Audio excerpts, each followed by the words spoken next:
ஹாய்ங்க. இந்த கஸ்டமர் நம்மளோட Instagram customer.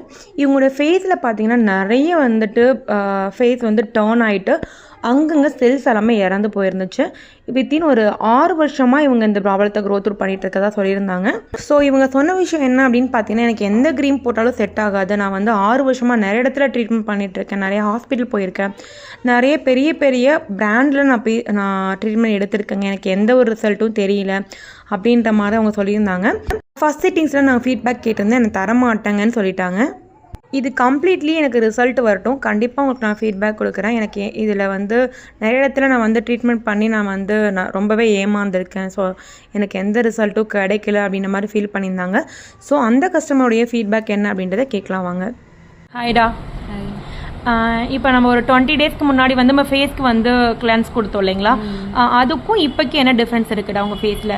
முதல்ல வந்து டார்க்னஸ் வந்து ரொம்ப ஜாஸ்தியாக இருந்துச்சு. இப்போ வந்து கம்பேரிட்டிவ்லி அப்போதைக்கு இப்போதைக்கு நல்லாவே டிஃப்ரென்ஸ் இருக்குது. என்ன ஃபர்ஸ்ட் நீங்கள் வந்ததுக்கும் நம்ம ஃபர்ஸ்ட் சிட்டிங்ஸ் கொடுத்தோம் இல்லைங்களா? ஃபர்ஸ்ட் சிட்டிங்ஸில் என்ன டிஃப்ரென்ஸ் இருந்தது உங்களுக்கு? ஃபர்ஸ்ட் சிட்டிங்கில் வந்து அந்த டார்க்னஸோட லெவல் இன்டென்சிட்டி வந்து கம்மியாக இருந்த மாதிரி இருந்துச்சு. முதல்ல வந்து ரொம்ப டார்க்காக இருந்துச்சு. ஓகேடா. ஸோ ஃபர்ஸ்ட் சிட்டிங் முடிச்சதுக்கப்புறம் அந்த டார்க்னஸ் வந்து மைல்ட் ஆயிருச்சு. கண்டிப்பாக. அப்புறம் கொஞ்சம் டேஸ் போக போக அந்த டார்க்னஸ் வந்து இன்னுமே கம்மியான மாதிரி கரெக்டாக நமக்கு இதோட டியூரேஷன் பார்த்தீங்கன்னா ஒரு 20 டேஸ் ஜேர்னி இருந்திருக்கும். கரெக்டாக 20 டேஸில் முன்னாடி. இப்போ இத்தனை நாள் ஆயிருக்கு இன்னையோட? இப்போ நான் ஏப்ரல் 26 வந்தேன். ஓகேடா. ஸோ இப்போ பார்த்தீங்கன்னா ஒரு 20 டேஸ் தான் இருக்கும். கரெக்டாக 15-20 டேஸ். அதுலேயே உங்களுக்கு ஃபேஸில் டிஃப்ரென்ஸ் கண்டிப்பாக உங்களால் பார்க்க முடியுது இல்லைங்களா? ஸோ ஆனால் நீங்கள் ஃபஸ்ட்டு ரொம்ப பயந்தீங்க, நான் பண்ணலாமா வேணாமா, என் ஸ்கின்னுக்கு எந்த க்ரீமும் செட் ஆகாது.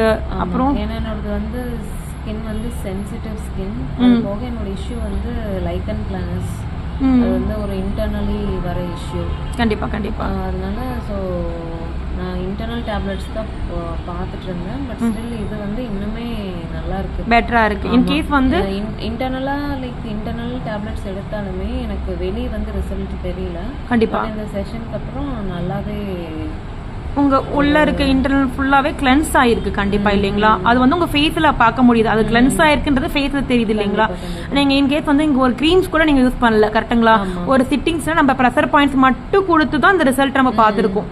ஏன்னா நீங்கள் க்ரீம்ஸ் யூஸ் பண்ணுறதுக்கும் என் ஸ்கின் அக்செப்ட் பண்ணுமான்னு ஒரு பயத்தில் இருந்திருக்கீங்க. வெறும் நம்ம ஒரு ப்ரெஷர் பாயிண்ட்ஸை மட்டும் கொடுத்து நம்ம கிளென்சிங் கொடுத்துருக்கோம். கரெக்டுங்களா? என்னோட ஸ்கின் வந்து ரொம்ப சென்சிட்டிவ் ஸ்கின். ஸோ நான் வந்து க்ரீம்ஸ் வந்து டக்குன்னு யூஸ் பண்ண முடியாது. கண்டிப்பாக. இந்த ப்ராப்ளம் எவ்வளோ நாளாக இருக்குங்க? இந்த ஸ்கின் எதுவும் செட் ஆகாம? எனக்கு இந்த இஷ்யூ வந்து ஆல்மோஸ்ட் ஒரு 5 to 6 இயர்ஸாகவே 6 இயர்ஸாக ப்ராப்ளம் இருக்குது.